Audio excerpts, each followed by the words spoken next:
SSC 26 তোমাদের জন্য এই টপিকটা খুব বেশি গুরুত্বপূর্ণ। তোমাদের বাংলাদেশ ও বিশ্ব পরিচয়ের একটি সাজেশন দিচ্ছি এখন।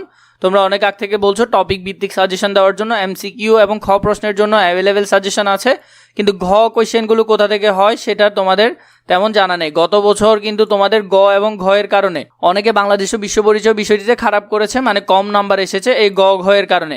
এগুলো যদি তোমরা গুছালো আকারে লিখতে না পারো, এখানে প্রায় অনেক নাম্বার ডিপেন্ড করে, সেটা যদি তোমরা লিখতে না পারো তাহলে তোমাদের সৃজনশীল রেজাল্টটা খুবই খারাপ আসবে এবং তোমাদের রেজাল্টের উপর সেটা ইফেক্ট ফেলবে।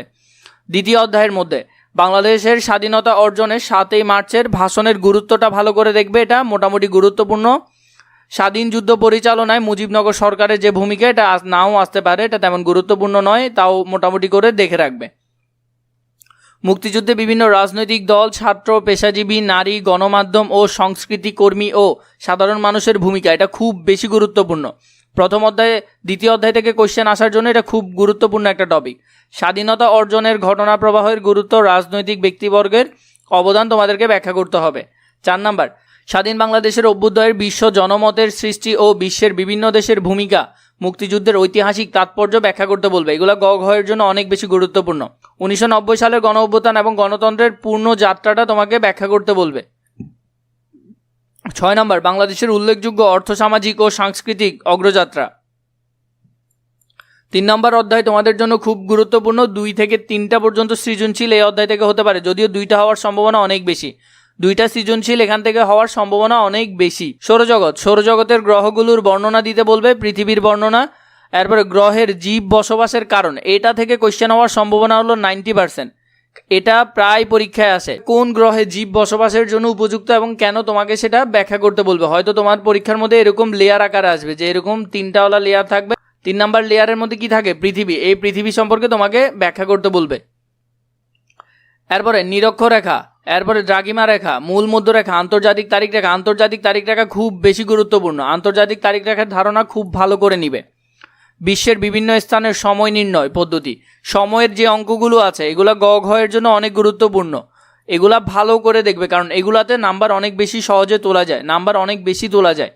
এটা এই জন্য ভালো করে দেখবে। বাংলাদেশ ও পৃথিবীর যে কোনো দেশের সময়ের পার্থক্যের কারণ কি, আমাদের দেশ এবং অন্য দেশের সাথে সময়ের পার্থক্যের কারণ, এটা অঙ্ক রিলেটেড আসতে পারে। গতে তোমাদেরকে অঙ্ক দিবে এবং ঘতে তোমাদেরকে বলবে যে পার্থক্যের কারণটা তুমি ব্যাখ্যা করো। এর আগে তোমাকে অঙ্ক করতে দিবে।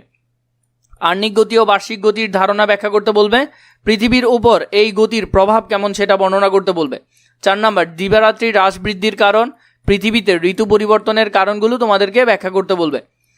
বার্ষিক গতির সাথে বাংলাদেশের ঋতু পরিবর্তনের সম্পর্ক, জোয়ার ভাটার ধারণা। জোয়ার ভাটার ধারণা অনেক গুরুত্বপূর্ণ, এই টপিকটা খুব ভালো করে দেখবে বই থেকে।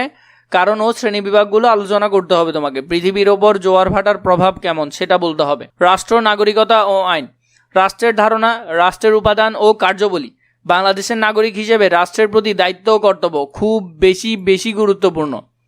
এই টপিকটা অনেক বেশি গুরুত্বপূর্ণ, এটা ভালো করে দেখবে। এটা থেকে কোয়েশ্চেন কমন আসার সম্ভাবনা প্রায় 90%। 3 নাম্বার, নাগরিক হিসেবে নিজ দায়িত্ব পালন, আইনের ধারণা, আইনের উৎস, সুশাসনের জন্য আইনের প্রয়োজনীয়তা, বাংলাদেশের তথ্য অধিকার আইন ও এর প্রয়োগগুলো তোমাকে ব্যাখ্যা করতে হবে। 10ম অধ্যায়, টেকসই উন্নয়নের লক্ষ্যগুলো কি কি। টেকসই উন্নয়নের লক্ষ্য 1 এবং 2, এটা মোটামুটি করে দেখবে, কিন্তু এই অধ্যায় থেকে শিওর থাকো একটা সৃজনশীল তো কমন আসবে, একটা কমন আসবেই।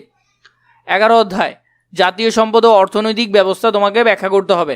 জাতীয় সম্পদের ধারণা, বাংলাদেশের জাতীয় সম্পদের সংরক্ষণ ও অপচয় রোধ, এটা মোটামুটি করে দেখবে, 2 স্টার হিসাবে ধরতে পারো। বিভিন্ন অর্থনৈতিক ব্যবস্থার তুলনা, বাংলাদেশের প্রচলিত অর্থনৈতিক ব্যবস্থার বৈশিষ্ট্য, এটা মোটামুটি করে দেখবে। বিভিন্ন অর্থনৈতিক ব্যবস্থা সম্পর্কে জানা, বাংলাদেশ সরকারের অর্থ ও ব্যাংক ব্যবস্থা, সরকারি অর্থ ব্যবস্থার ধারণা, বাংলাদেশ সরকারের আয়ের উৎস চিহ্নিত ও ব্যাখ্যা। বাংলাদেশ সরকারের যেসব আয়ের উৎস আছে এই আয়ের উৎসগুলো চিহ্নিত এবং এর ধারণা দিতে বলেছে।